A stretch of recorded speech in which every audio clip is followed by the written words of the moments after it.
What's up, everybody? Listen, you're now tuned in to the Rick and Reese Show podcast. Hold up. Rick and Reese podcast. We shouldn't Rick say and Reese show. podcast. Rick and Reese podcast. You're now tuned in to the Rick and Reese Show. Come on, son. Like, how you just talk to somebody about it and still do the same thing? Right. All right, I'm ready. Come on, man. All right, let me pull it together, man. All right. Y'all now tuned in to the Rick and Reese podcast, man, brought to you by Charisma Culture. Listen, this logo belongs on you. Yes, it's your boy Reese, man. I'm sitting next to the greatest co-host on the planet, Rick Jones. Oh, Reese, man, you're far too kind. Man, listen, we recognize y'all can be tapped into anybody's podcast in the world, but you're tapped into the Rick and Reese podcast, and y'all already know. We appreciate that. We appreciate that. Yes, sir. We're back in the building in front of the cameras. I can't believe it. Man, we back. Man. But you know what, though? I laugh, man, because this thing done been a journey.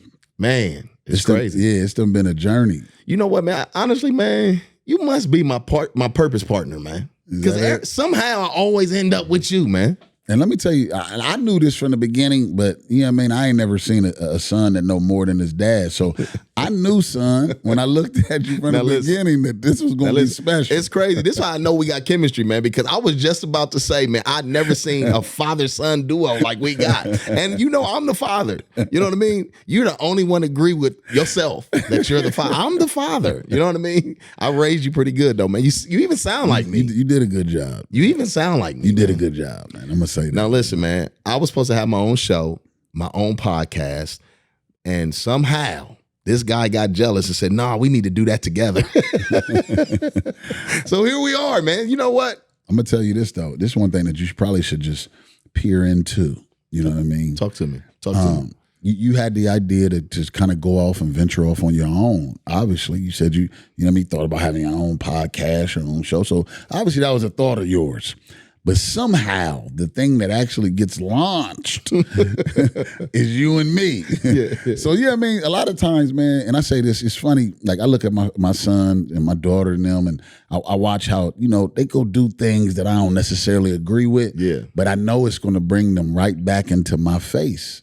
You know what I mean? Yeah. And so when I was watching you try to go off, I just was looking like, look at my son trying to go off and do his own thing, and I'm going to let him, but because I knew it was going to bring you right back to here. And so I'm just glad that we here, man. We got the show popping, and we in the building. You know what, man? You're right. And, man, you know, I had to do some soul searching, and I had to really speak to God about a lot of different things. And, you know, the one pivotal moment is when I was at this conference, and they was talking about, you know, how important it is for a father to be in the presence of his son.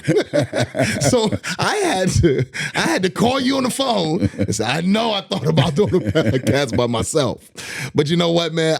It wouldn't be the same, man, without you. And here you go. Here you are.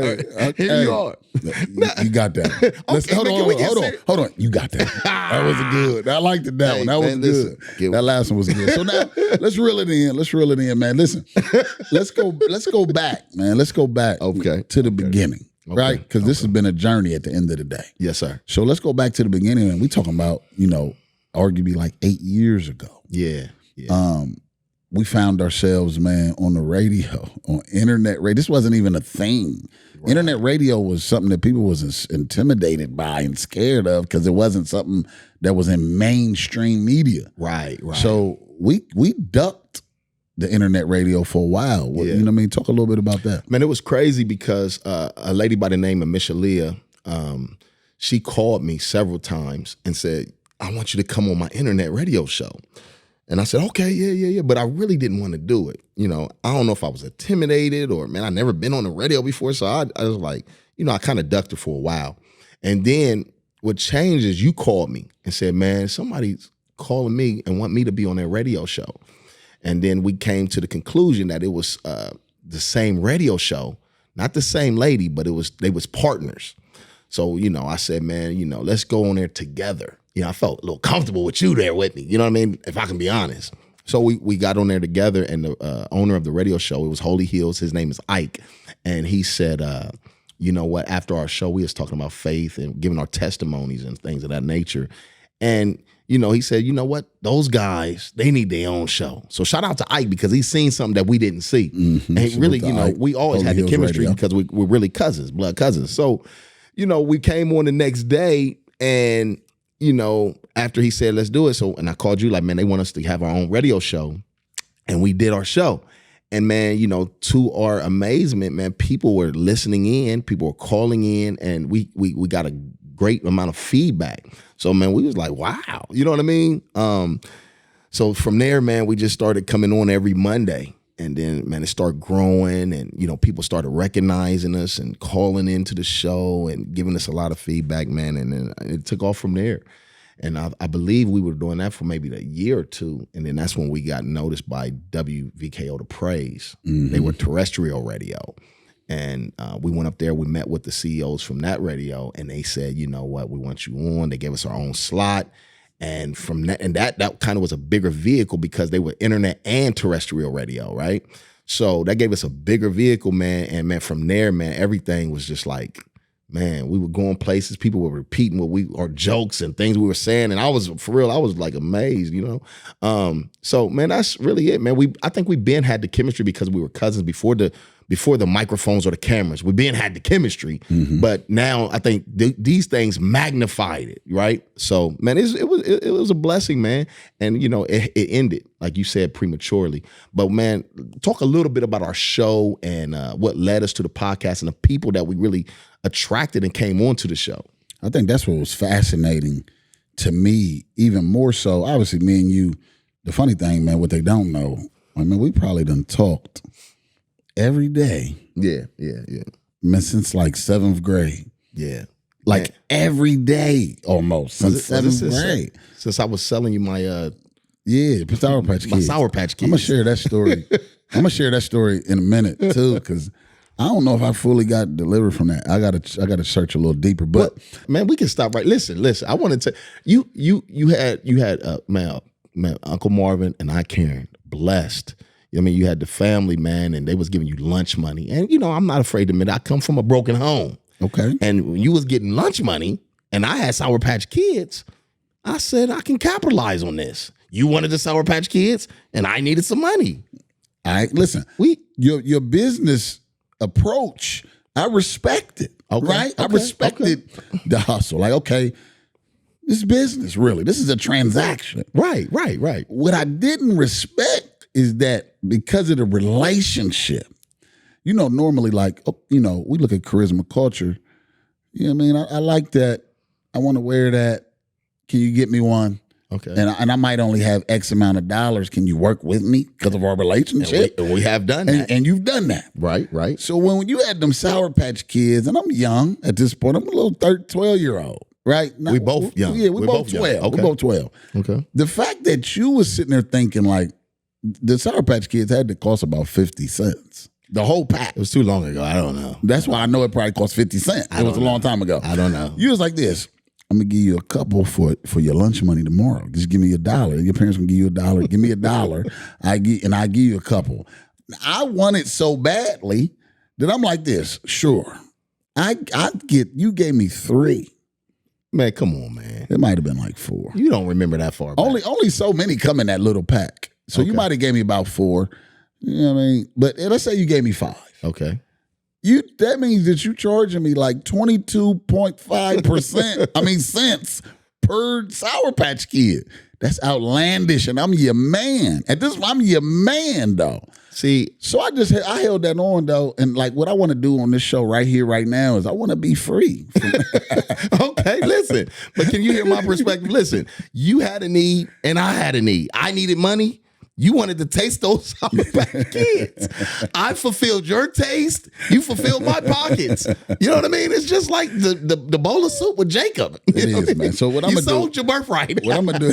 No, I'm joking, man. Come on, I'm sorry. What I'm gonna do is I'm gonna be delivered. Okay, listen. I'm choosing to Honestly, be delivered. I don't feel like there was nothing wrong with that. But if that hurts my brother, and if that had you bound for years, I'm bound. let me come clean. I'm sorry. Listen, That's all I wanted, man. No, seriously, man. I apologize. Thank you, man. For trying to deal with you in business like a grown man. I apologize. Yes, and I appreciate that because we was 12, Did I take advantage of you, that man? thing scarred me forever because I'm like, he's such a good dude. Hey, Let's talk about this, though. I mean, we're going to move on. But listen, I charged you $1, but you had like, I think $3. I think they was giving me 3. See what I'm saying? So you still had lunch. money and you had Sour Patch. Well, I had. Yeah. Come on, man. Listen, I felt good about the transaction the day of. Okay. It really wasn't until I got older. Well, And I started looking back like, first of all, he probably should have gave me half the bag for nothing.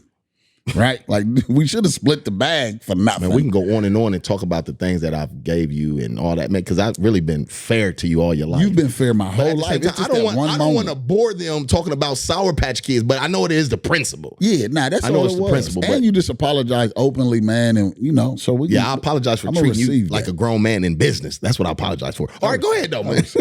So as we transition, man, the show, man, we always been big on, man, the city. Right, we really been big on the community. Right. Salute to Columbus, Ohio. You Yes, know what I mean? sir. That's where we born and raised. I-O. You know what I mean? So we wanted to really use our platform and cater to the city, man. We got so many ministry gifts here. Right. Man, so many unbelievable singers, Absolutely. rappers, Authors. musicians, authors, Pastors. you know what I mean, pastors. Leaders. And then we got people that even in their profession or their specific industry, man, they believers though. So we got judges, and lawyers, Absolutely. and doctors, and so we wanted to make sure that we really like put on for the city. Absolutely. You know what I mean? And so what I really love is the connection that we was able to make with the city. I think we had a connection with the city growing up, but it was sports related, and that's what drove it. Right. What I love this time around is, man, the city embraced us, and it wasn't that we was talking football, it wasn't that we was talking basketball, but we was talking about the kingdom Absolutely. and really just providing a space for them to be able to showcase what it is they do. Right. And so we was able to really, man, at Holy Hills, bring on a lot of different people from our city, Absolutely. which I felt like gave us a lot of momentum. Yeah. And then That gave us momentum, but I believe, bringing on those national gifts as well. Yeah. Mixed in with the people from the city. I think that helped build. And so But what talk about really some of that. cracked into the national scene was, obviously, man, the Prince of Praise is our family. That's our blood cousin. You know what I mean? Byron Cage. And so We capitalized on that relationship. absolutely capitalized on that to 100%. If he's watching. And what I Nah, love, though, is that, man, his willingness Yeah, to absolutely. come on, no question. He's a It wasn't great hard. guy. And it wasn't even a lot of notice given. Right. You know what I mean? I think it was like the week of, we called him like, hey. And so he might have had to move some things around to be able to do that, but he did it. That's why you got to love family. I Yeah, love Byron mandatory. for that. Man, salute to Byron. Absolutely. And so what happened was, you know how the world functions. Mm-hmm. Rick likes it. Rick went on the show. I want to be and do what Rick's doing, so the show must be worth going on. Yeah, don't use my name. And so I believe that on a national level, as far as the music industry, when you see a big gift like that go on to any platform, it almost gives the platform credibility. Right. And so I believe that, once he came on, we got the credibility.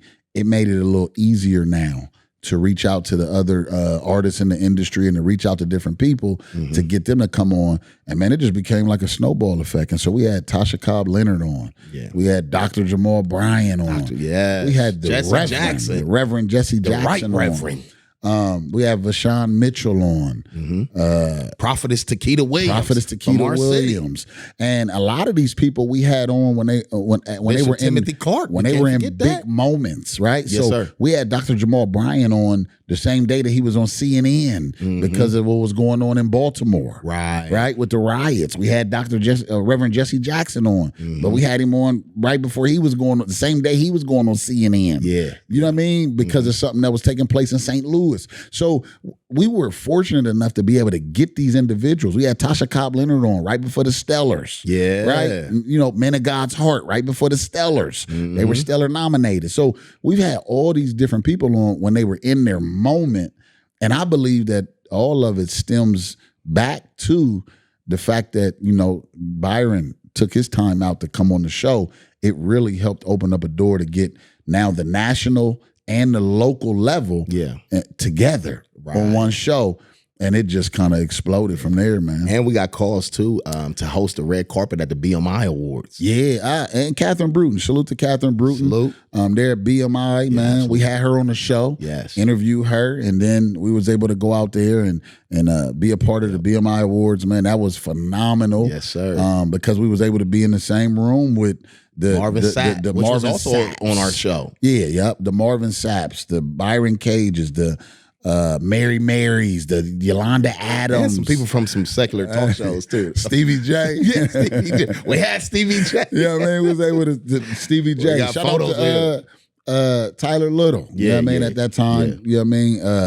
And then you almost knocked who was that? I was going up the steps. Was it Alexis Spike? No, it wasn't Alexis Spike. It was she sung. Salute to Alexis Spike. We had her on the show too. Now I forgot her name, Lord. We can't do it now. Yeah, don't even name her. Yeah, but you almost knocked her down the steps when we was on our way to our seat. It was embarrassing. Well, to be I was excited. We've never been in front of all these people. It was embarrassing to be associated with you at that moment. I don't know if I told you that. But that's crazy. We you experienced what I experienced on a regular. Yeah. So Grant Hill, his wife, Kelly Price. I mean, we just still naming people that was there that night. It was a phenomenal night in Atlanta. Not only did we get invited to the BMI Awards, but we got invited. This is right before the show ended. We got invited to the Stellar Awards to host the red carpet. Yeah. So we was able to. We wasn't able to capitalize on it because obviously we decided to we went different ways. Part ways, man. At that point, amicably. I think that's the word that they use. So we still was rocking tough, but I think life, for me personally, I know life was pulling me. My kids, like I said, was in middle school and they play sports, and I wanted to be like a parent that was there. And the Rick and Reese show wasn't allowing that because we was on from 3 to 7, and that's like a Monday through Friday, and that was a pivotal time for practice and all these different things. And I just made a choice, you know what I mean, that I wanted to be in my kids' life, those parts of their life. I ain't want to just be the one to come home at night and you tell me about practice or tell me about the game. I couldn't make it. And so, we did miss that opportunity to host the red carpet, which, obviously I believe is going to be circling back. I definitely know that, we'll be back at the Stellar Awards.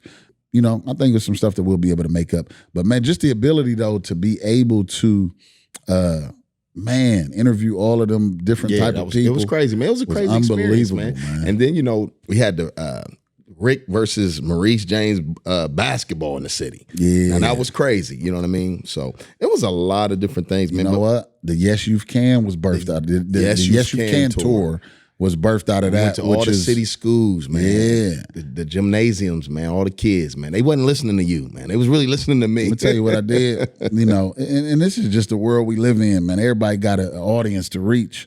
Right. But, we was going into, the truth be told, we going into the inner city schools where your story is probably more prevalent than going into a suburban school where these kids is probably a little more affluent. Right. So, me just sitting back, man, I thought it was strategic to make sure that, you spoke more because your story is going to resonate and can really help these young people. So, I ain't mind taking a back seat because I knew God, it was a bigger thing. And I give it up to you, man. You got a little wisdom on you. But, it was crazy, man, because when we were talking in front of all those students, man, somehow I always tear up. You know what I mean? I start tearing up. Talking about that authentic story. Yeah, man, just talking about the story and, my journey. And, it was one point when we were doing a tour, I always asked the kid, if you've been through this, stand up. If your light's ever been cut off, stand up. If you was ever hungry, stand up. That thing was emotional. And, man, when the kids start standing up all over the building, man, it was emotional. It was powerful to me. I kind of teared up and I just let them know, man, you're not alone. You know what I mean? And I told him I believe that I went through that and I made it because God made me a symbol and a sign to show y'all that y'all can make it, man. And then we yelled out, yes, youth can. Yes, youth can. It was a powerful moment. You know what I mean? It was. And we need to move off that topic before I start tearing up again. Yeah, I saw it getting watery. I saw the eyes getting watery. Talk about something else, man. But I am excited, though, like in 2023, when the school year rolls back around, though, that we are about to get back out there, man, on the road as far as the Yes You Can tour in Columbus City Schools, which both of us are a product of. Yes, sir. You know what I mean? So it ain't that we just going to Columbus City Schools for no reason, but the truth is, man, we both are a product of that environment as far as that school system. Yes, sir. And we want to just do our part, you know what I mean, to give back to it. Yeah, man. So listen, man, we we back now. We here again. Yeah. So, but it was a hiatus, man. So tell me, what were you doing in that time? So, man, for me, like I said, I know life didn't stop. Nah, not at all. And like I said, for me, man, I dove head first into my kids' extracurricular activity. Yeah. And that's what really kind of consumed my time. You know what I mean? I'm all over the United States going to football camps with my son and, you know what I mean? Dealing with my daughter and just trying to, juggle all of that. And really getting family focused, man. And then in the meantime, man, I got married. Right? So, talk about it. Yeah, I got married, man. Salute to my amazing, beautiful, funny, classy, elegant wife. Boy, trying to get some points. My wife, man, Melinda James, I absolutely love her, man. She allows me to be able to do what it is that I'm doing. You know what I mean? Okay. Because this Rick and Reese do pull you out of the house. Right. Absolutely. So, salute to her, man, because she hold the house down. She makes sure I'm able to do what I need to do, man, whether it's ministry driven, whether it's Rick and Reese driven. I started 2 different companies. Yeah. Right. So I started a trucking company and a janitorial company. So, you know what I mean? I'm out the house a lot. She allows me to be able to do that. Okay. By being the CEO, back home. And too, man, we, not just that we, you speak about a lot of the successes, but the truth be told, man, we had some tragedies. You know what I mean? So I ain't gonna pretend like in that same 8-year span, man, we had the wind knocked out of us. Okay. You know what I mean? I lost my father, you know what I mean, back in 2016. I remember that. You know what I mean? Rest in peace to my dad, man. Uncle Marv. Unbelievable father figure, man, and I'm everything I am because of how, you know what I mean, the man that he was and how he stood and he stayed in my life. And then just shortly, a year and a half or so, 2 years after that, we lost our daughter, 22-year-old. And we lost her at 22 years old. And then just 9 months after losing our daughter, I lose my sister-in-law. Yeah. You know what I mean? Olympia. And your brother-in-law. Yeah, and brother-in-law. So, no, sister-in-law. And then 4 days later, lose the brother-in-law. Yeah. So like all of this is happening in this short period of time, and these are major pieces in our life. And so, man, that was a blow, just being honest. And that took me to a whole nother place. You know what I mean? Because I never experienced loss to that magnitude. Right. And so I would say it took us a couple of years really to bounce back. And when I say bounce back, I don't mean get back to normal. Right. But I'm just saying get out of the ditch. Yeah. We was in a ditch for a couple of years trying to find our footing, trying to figure out life without her, trying to figure out life without my dad, trying to figure out what, you know what I mean? Trying to find that joy again and a reason to smile again. So it's really, man, a blessing that, man, that the Rick and Reese show could ever even come back together and that I could be in a space to laugh. Our show is full of laughter. Absolutely. And, it's just who we is. You know what I mean? And it speaks to your resilience too, man. You know what I mean? And so I just, man, for real, like, I don't know what I would do. And it's funny, man, in church, we would say all the time, like, where would I be without the Lord on my side? Go ahead and testify, Look, testimony service. But really, like, when you go through something of that magnitude, and now that mean a little different to me when I say, where would I be without the Lord on my side? You know what I mean? Because it was moments where, just being honest, I didn't know if I wanted to be here or not. But it was times that I wrestled with the thoughts of what's life without my dad here? What's life without my daughter? You know what I mean? Man. And to not go beyond just a periodic thought like, life ain't the same.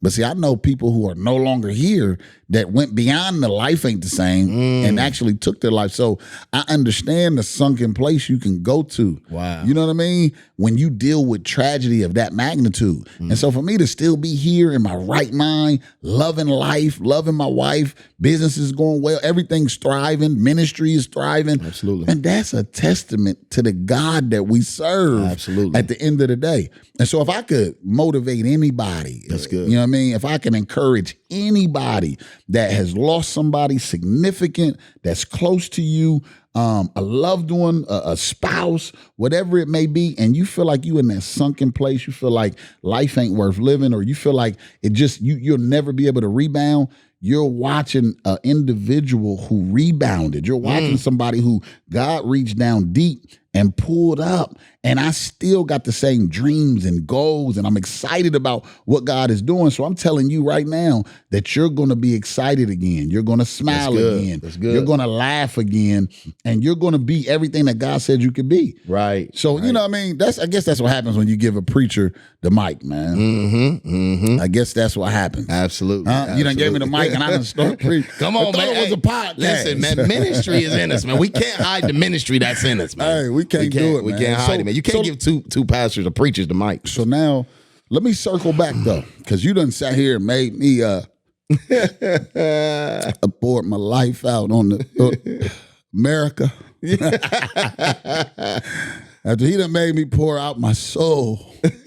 Let's circle back, man. So 8 years have passed, man, and you know a lot has changed, man, in your life too. So like, what's changed from when we was back on? 8 now? years, man. 8 years, right? Let me see. What all happened, man? It's a lot of things that transpired. For one, I want to talk about Charisma Culture, man, my clothing brand. You know what I mean? Mandatory salute. Man, I had, I started that, man. And actually, man, it was like I was working with a guy, and he told me, man, you know what, man? There's going to be people that like you and follow you because of your charisma. You know what I mean? That's the first time I really ever had that thought.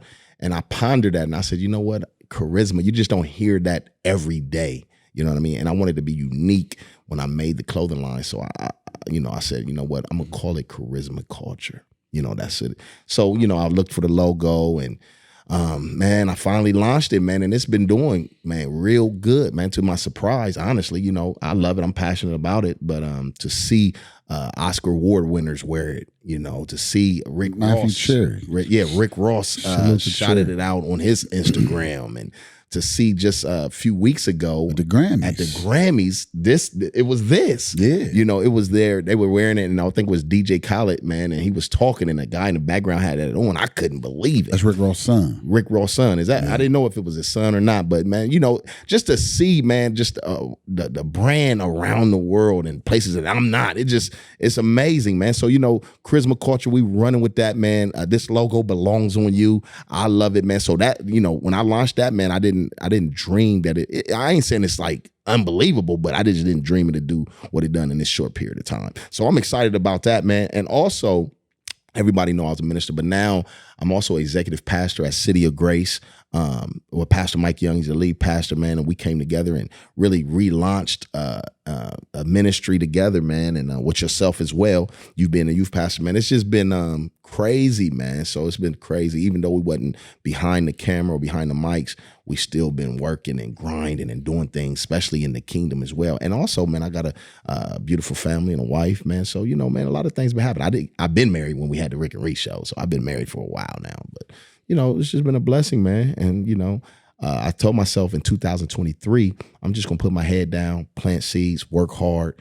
I'm not looking for a harvest. And when I look up in 2024, man, I just want to see the results and the fruit that I've planted in 2023. So I'm excited. And I believe this is one of the things that, the Rick and Reese show, the Rick and Reese podcast, City of Grace, Charisma Culture. So I'm ready, baby. I'm ready. You know what I mean? You just dropped a little nugget. It was like a no look. It was like a little look pass. Yeah, it was like a little no look pass, what you just said. And it might go over people's head, but you just said something, man, that was powerful. You said, man, you know what? The whole 2023, I'm really just got my head down, planting seeds, focused, grinding, right? And you said, and then in 24, I'm looking up, expecting the harvest and trying to see just what that work got us. And see, that's saying a mouthful, man, like planting seed and grinding. And man, a lot of times, man, we want that immediate. Yeah, you know what I mean? See, I know that don't sound sexy. Yeah, that don't sound sexy. That's why it might go over a lot of people's head. Absolutely, it's not immediate. Like, what you mean, the whole 23? Yeah. I'm trying to grind the next 2 days, right, and then reap. You know what I mean? I want to work hard for a week and become a millionaire a week later. Right. You know what I mean? Right. I want to preach 2 good times, and then I want to have a church of 5,000 members. Yeah.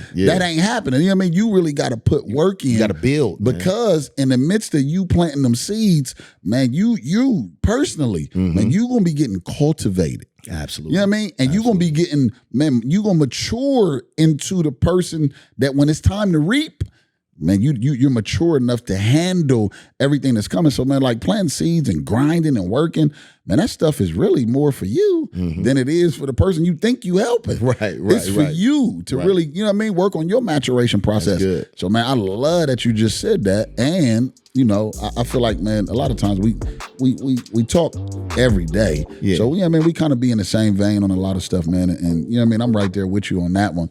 I'm probably a little more like, you know, I'm a grind for the first 6 months. You more like a whole year. I'm more like, I start peeking with one eye. Where's my harvest, Lord? I start peeking with one eye like this. Lord, that's 6 months, though. Hey. Can I get a little? I want to peek and pluck up a little something, man. Everything don't take a year. I'm gonna pluck up. You know what I mean? But nah, that strategy, man, I think that's good. Man, I appreciate that, man.